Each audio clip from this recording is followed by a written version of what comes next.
जय हिंद दोस्तों, स्वागत करता हूँ आपका आपके ही चैनल रोजगार टाइम्स में। दोस्तों, मैं डेली आपको लेटेस्ट जॉब वैकेंसी के बारे में बताऊंगा। आप कोई भी नोटिफिकेशन मिस ना करें, इसलिए चैनल को सब्सक्राइब करना ना भूलें। तो चलिए आज के गवर्नमेंट जॉब के बारे में जानना स्टार्ट करते हैं।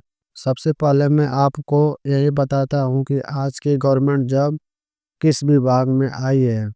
तो आज की विभाग का नाम है लोक सेवा आयोग। इसी के अंदर बिल्कुल परमानेंट गवर्नमेंट जॉब आ रखी है, जिसके लिए आप किसी भी राज्य से अप्लाई कर सकते हो। तो चलिए बात करते हैं इम्पोर्टेंट डेट की। देखो, आवेदन की बात करें तो फॉर्म कब से भर पाओगे। तो आप फॉर्म भर पाओगे 27 अगस्त से। और जो फॉर्म भरने की लास्ट डेट है वो है 26 सितंबर। यानी कि पूरे एक महीने का टाइम दिया जा रहा है आपको फॉर्म को भरने के लिए। तो कोई भी जल्दीबाजी करने की ज़रूरत नहीं है। आराम से अपने डॉक्यूमेंट वगैरह रेडी कर लेना और फिर आराम से फॉर्म को भरना, क्योंकि लास्ट डेट में काफ़ी टाइम है। तो कोई भी मिस्टेक वगैरह आदि आपको नहीं करनी है। बात करें यहाँ पे टोटल पोस्टों की, तो मैंने आपको बताया था 935 सीटें हैं। तो सीटें भी काफ़ी अच्छी हैं। एंड बात करें कि आपका एग्ज़ाम कब होगा, देखिए वही बात है, सारी चीज़ें आपको बता दी जाती है, लेकिन एग्ज़ाम कब होगा ये अभी अनाउंस नहीं करा है। एग्ज़ाम की डेट अभी अनाउंस नहीं किया है, इसलिए मैंने लिखा है नोटिफाइड लेटर, यानी ये आपको बाद में बताई जाएगी। हालांकि जब भी अनाउंस होगी मैं आपको बता दूंगा। वैसे ही एडमिट कार्ड रिलीज होने पे आपको खुद भी मेल मैसेज आ जाएगा। तो चलिए इससे आगे बढ़ते हैं और इसकी क्वालिफिकेशन वगैरह के बारे में जानते हैं।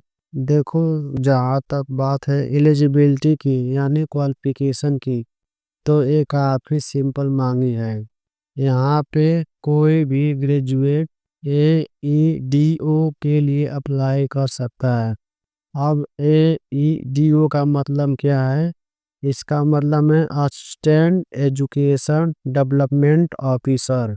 तो आप यहाँ पे असिस्टेंट एजुकेशन डेवलपमेंट ऑफिसर आप बन सकते हो अगर आप ग्रेजुएशन हो तो। किसी भी फील्ड में आप ग्रेजुएट हो तो चलेगा, चाहे साइंस में, चाहे कॉमर्स में, चाहे आर्ट में, किसी को भी रोका यहाँ पे नहीं गया है।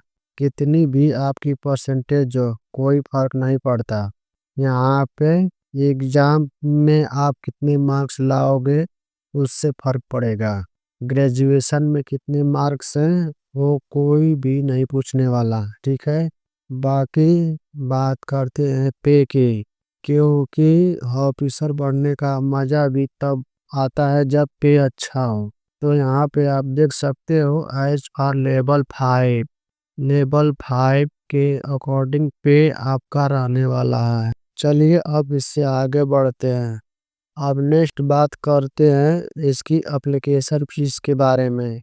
यहाँ पे पहले फीस ज़्यादा होती थी, बट अभी अभी अनाउंसमेंट हुई है कि सभी गवर्नमेंट जॉब की फीस हम 100 रुपये कर देंगे। और यहाँ पर आप देख भी सकते हो, general, OBC, other state, SC ST, physical handicap and all female सभी के लिए एक ही फीस है। तो ये मेरे को काफ़ी अच्छा लगा, क्योंकि एक तरफ तो SC ST की फ्री होती थी और दूसरी तरफ जनरल OBC वालों को काफ़ी हाई। तो चलिए आगे बढ़ते हैं और बाकी जानकारी लेते हैं। अब नेक्स्ट बात करते हैं एज लिमिट की। ध्यान देना कि एज आपकी काउंट कब से हो रही है। देखो, एज आपकी काउंट आपकी हो रही है 1/8/2025 से, यानी कि 1 अगस्त से।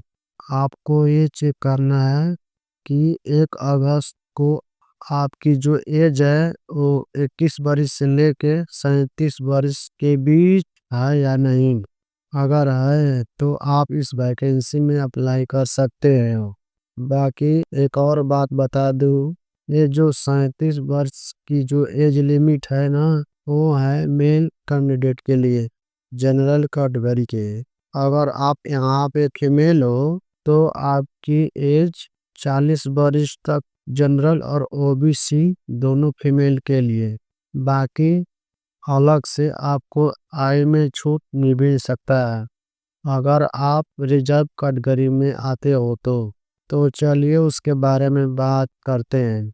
देखो, जहाँ तक बात है आय में छूट के लिए, तो यहाँ पे एससी एसटी को मिलता है पूरे 5 साल का, यानी कि ये लोग अप्लाई कर पाएंगे 42 वर्ष तक। वहीं पे ओबीसी की जो मेल कैंडिडेट है उन्हें मिलेगा 3 साल का, और ये लोग 40 वर्ष तक अप्लाई कर पाएंगे। और अगर आप फिजिकली हैंडीकैप है तो भी आप ऑफिसर बन सकते हो। यहाँ पे जनरल वालों को मिलेगा 10 वर्ष, एससी एसटी को मिलेगा 15 साल, और ओबीसी को मिलेगा 13 वर्ष का आय में छूट मिलेगा। और जो यहाँ पे एक सर्विसमैन है उनको service year plus 3 year extra आय में छूट मिलेगा। तो चलिए अब इससे आगे बढ़ते हैं। तो चलिए अब नेक्स्ट बात करते हैं वीडियो के सबसे इम्पोर्टेंट टॉपिक, यानी सिलेक्शन प्रोसेस की। तो यहाँ पे आपका जो एग्जाम है ना, एमसीक्यू टाइप का, यानी कि हर एक क्वेश्चन के 4 ऑप्शन आपको मिलेंगे। जो भी आपको सही लगेगा उस पे आपको टिक करके आ जाना है। और अगर यदि सब्जेक्ट की बात करें तो यहाँ पे 30 क्वेश्चन आएंगे इंग्लिश के, 70 क्वेश्चन आएंगे हिंदी के, और वहीं पे जनरल अवेयरनेस के आएंगे 100 क्वेश्चन, और लास्ट 100 आएंगे जनरल एप्टीट्यूड के। तो यहाँ पे नोटिफिकेशन के पेज नंबर 2 पे आपको कंप्लीट एग्जाम पैटर्न और सिलेबस के बारे में बताया हुआ है। सबसे पहले मैं आपको एग्जाम पैटर्न समझाता हूँ। यहाँ पे आपका जो पेपर है ना, 3 पार्ट में डिवाइड है यहाँ पे आपका सिंगल एग्जाम है, लेकिन आपका ये 3 पार्ट में डिवाइड है। यहाँ पे जो सबसे पहला पार्ट है वो है सामान्य भाषा का। इसमें आपको ज़्यादा मेहनत नहीं करनी है पहले पार्ट में। इसमें आपको सिर्फ क्वालिफाई करना होता है।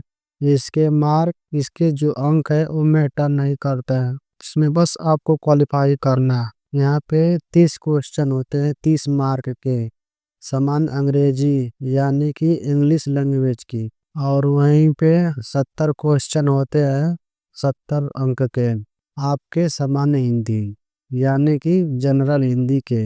दोनों को प्लस करोगे तो टोटल 100 क्वेश्चन होंगे, और टाइम आपको मिलता है 2 घंटे का।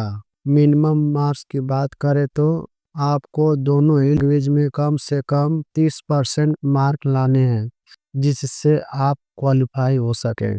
पार्ट 1 देने के बाद आपको देना है पार्ट 2, सामान्य अध्ययन।